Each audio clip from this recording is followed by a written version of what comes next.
শুভ সন্ধ্যা বন্ধুরা, ছেলে পড়ে এসেছে। কি খাবে? ঘরে কোনো খাবার নেই সেরকম খাওয়ার মতন, এই মুড়িটাই আছে। আর দুপুরে ডাল করেছিলাম, লাউ দিয়ে ডাল করেছিলাম। লাউগুলো আমি বেছে বেছে দুপুরেই খেয়ে নিচ্ছি, কারণ লাউ তুই খেতে পছন্দ করে না। ওই মুগ ডাল দিয়ে মুড়ি মেখে দেবো, ছোটোবেলায় আমরাও অনেক খেয়েছি। আলু তরকারি, আলু দিয়ে মুড়ি মাখা। জল কম খা, এত জল খেলে মুড়ি খাবি না বাবা। জল ফেল করেছে, এমনি সময় জল খায় না, আজকাল ঢং দেখে দেখে গ্লাস ভর্তি ভর্তি জল খাচ্ছে। এই মুড়িটা মেখে দিচ্ছি, খাবি তো শোনা? ভালো লাগে তোর মুড়ি তরকারি বা মুড়িটা?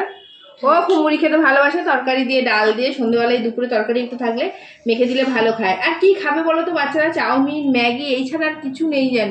ওই এগরোল করে দাও, পরোটা করে দাও, করতেও তো ঝামেলা। তাই জন্য মুড়ি খেতে ভালোবাসে বলে দুপুরে একটু তরকারি বাঁচিয়ে রাখি, ওকে সন্ধ্যাবেলা বেশিরভাগ দিন আমি মুড়ি মাখিয়েই দিই। এই খায়, ম্যাগি ট্যাগি খেয়ে এখন হজম করতে পারে না, মাঝে মধ্যে পেটে ব্যথা হয় ওর। আর আমি বাইরের খাবার আমরা নিজেরাও খাই না, বাচ্চাকেও সেরকম দিই না, যেটুকুনি হয় বাড়িতে বানিয়ে দিই।